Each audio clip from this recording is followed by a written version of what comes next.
Goeienaand, good evening, fellow South Africans and citizens of the world. Now, there's a very interesting quote here by Christy Herselman, and it relates to what is happening in South Africa today. And it's actually more how people's lives have been impacted by the rising crime across the country. And Christie says, in a society where we live increasingly isolated lives, those little hotspots of community and connecting are becoming more and more important and more rare. I think that is going to have a huge impact. And it is having a huge impact. It's one of those things that a lot of people in South Africa haven't really realized, because it's like that boiling frog syndrome. It's just sort of slowly getting worse and worse and worse. But if anyone in my community, my Loving Life community, thinks back 20 years to how their lives have been impacted by the rising crime levels, they'll say, whoa, light bulb moment. Remember what it was like 20 years ago when we used to take the dog for a walk and we used to take the kids out to the park. And now, not so much. And what we're talking about here is a Spar store at Umdloti that burnt down, and the comments by the owner of that store, which kind of confirm what Christie is saying. And the owner is Richard Gunning from the Umdloti Spar, and he says, there are not a lot of Spar stores where you get to know everybody in the community. Other Spar owners get to know a few oaks, but here you get to know everyone. I've become a counsellor in this town. I know everyone's kids and their stories, and they know my issues. Richard Gunning was distraught as he walks the paper through the ash and debris of his life's earnings and what has become the little coastal village social hub. Now, I'll put a couple of photos up just now so you can have a look at. It's devastating what happened to his Spar. Now, this was not burnt down by people. It was just one of those things that happens, and you will hear what happened. As the ash settles and reality sets in, people from all spheres of Umdloti begin to take stock of the ripple effects of losing the dormitory and holiday village's only supermarket on not only Spar employees and management, but also residents, local businesses, low-wage workers, and holiday makers. Richard is such a connector in this community, said Christy Herselman. He knows so many people and makes you feel welcome. Spar for me was like a modern-day well where people used to go to get their water, see their friends, and hang out. In a society where we live increasingly isolated lives, those little hotspots of community and connecting are becoming more and more important. I think that the loss of this Spar is going to have a huge impact. Umdloti UIP manager Terry Rents said she could easily stock up on loaves of bread or milk and stick it in the freezer, but her husband Neil loves to go to Spar daily and have a chat with Richard. Those are the things we're going to miss, said Rents, who grew up in Umdloti, and recalls there being a shop in the village for as long as she could remember. Dozens of low-wage workers who relied on the local Spar for affordable hot meals are feeling the effects on their pockets. We are suffering. Now there is only steers, but it is too much, said Thorn security guard Lowendile Sekiti.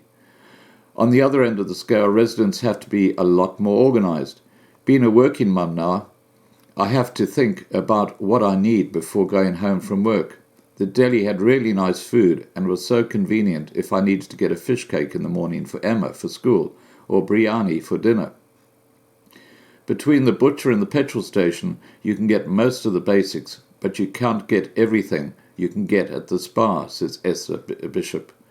Local restaurants can no longer quickly hop on over to the Spar if they run out of carrots or tomato sauce. My vegetable prep was on par, but now I have to prepare extra in case I run out, and that costs us more money, said La Casa Nostra restaurant manager Roland Woodruff. According to local architect Gareth Neeser, the timing of the fire means the Spar will miss the festive season, during which they reportedly double their normal monthly income. He said best case scenario, the Spar will open its doors again in March 2020, 6 months after insurance gives the go-ahead. It will take 4 weeks to clear up the rubble and strip the windows, and possibly 12 weeks to get the exterior ready. The interior fit-out of that store will take 8 to 12 weeks to complete once they receive a white box. A white box is a term used for a shell for an interior fit-out. There is no floor finish, just primer on the walls and ceilings in place. To rebuild the exterior of that building depends on the engineer's assessment on the structure left. If the walls are okay, then it should not take too long. In the meantime, Gunning has committed to keep paying the 2 guards their weekly salaries, and is confident staff salaries will be covered by wage protection. Interim plans are in place to trade from a built-in container and get tops that suffered only minor damage up and running once the liquor board gives the green light. Personally, Gunning and his family are going through an extremely difficult time. We're hurting. I left my eldest son, 15, at college last weekend because if he sees us, he would be devastated. The kids always came to Spar when I had them and have often helped out here. Fortunately, the 2 little ones are too young to fully comprehend. The fire started in the receiving area last Monday, a narrow corridor with no windows and affected by a powerful extractor fan in the new kitchen in the back. Gunning had just taken advantage of a special on firelighters, stocking up for the December rush. With the local troop of monkeys looting scattered remains of fruit, vegetables and sweets, Gunning recalls the sequence of events. When I heard about the fire, I ran around there. The one guy was ready with the fire hydrant, and I ran to get the bakery to get another. I came here and put my head around the corner into the receiving, and I inhaled the smoke and my eyes watered. I just looked at it, squinting for about 10 seconds, and then I knew we are not going to do this. The fire is just too big. I got goosebumps thinking about it. If someone had gone to the toilet, they would have died, because they would not have been able to get back out.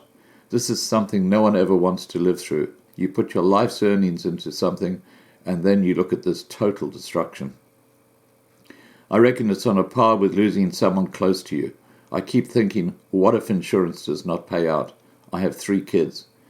He said while trying not to show how gutted he feels.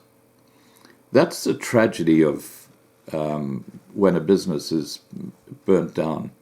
And, you know, this is happening all over South Africa, and a lot of these burning down of businesses are organized by thugs, black thugs, who go out largely in the townships, and they, through xenophobia, burn down these little stores which sell different things because they are run by people who don't originate from South Africa.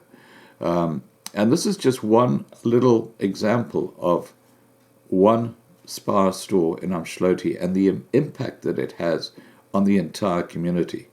And as I said, this is happening all over South Africa today. The community is being absolutely shattered. It's very, very sad.